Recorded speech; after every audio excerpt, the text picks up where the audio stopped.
morning, it's Wednesday, August the 30th. Summer's quickly drawing to a close, and much of our area is still experiencing some drought conditions. However, in this week's video, we're starting in one of our corn plots near Oak Bank, Manitoba. And right now, I'm standing between some 7202 acre max and some 7527 acre max. In this field, there hasn't been any stress from a lack of moisture. So all of the cobs have basically pollinated straight to the end, and we're not seeing any tipping back. Karis was in this plot earlier this summer, and based on what I see here, her estimates of between 140 and 165 bushels an acre are certainly a reality for this field.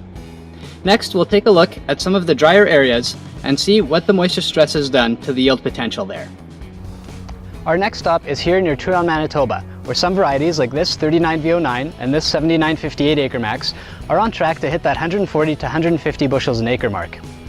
Soil moisture conditions are definitely starting to dry down here, but because the fields are more uniform, we're not seeing as many problems as we are further south as well as further east in our area. One thing that we are noticing is that because it's getting drier, some of our planting issues like spacing as well as planting depth are starting to show quite a bit of inconsistencies from one part of a field to another. Our last stop is in this corn plot near Grenfell, Manitoba, where we were already seeing some drought stress at pollination, which was about a month ago. Right now, I'm standing between some P7527 acre max as well as some 39V09 acre max. With no significant rainfall over the last month, we're definitely seeing a reduction in yield due to incomplete pollination, some tipping back, now some premature plant death, as well as a fairly significant amount of northern corn rootworm in this particular field. All of these factors mean that we're looking at between a 40 and 50% yield reduction from what we estimated right after pollination. One question that we are dealing with this week is what all of this stress will do to the bushel weights that we can expect at harvest. In general, as long as the leaves are still green, right along where that cob is attached to the stalk, these plants are still alive and accumulating more starch in the cobs every day that goes by. As a frame of reference, the last major drought event that we had was in 2012. And despite lower yields at harvest, generally the bushel weights were quite good. One thing to look for as you're walking your fields is to see whether those cobs are still upright along the plant and have a green husk cover.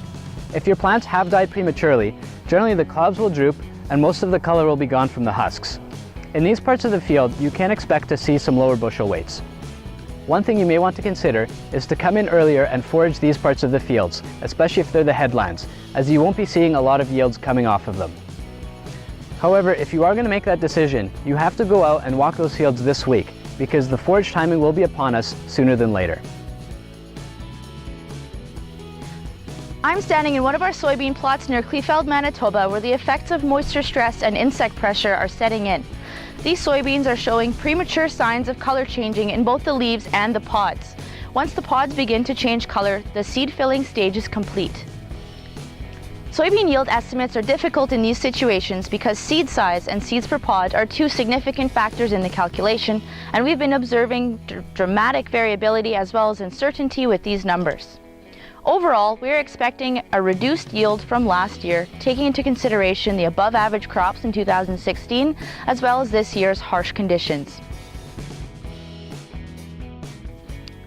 Join us for a regional crop tour this Thursday, August 31st at 9 a.m. in the Kleefeld and Grunthal area.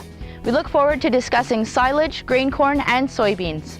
Please RSVP to the office at your earliest convenience. Thanks so much for watching our video this week. If you have any questions or concerns, please do not hesitate to call.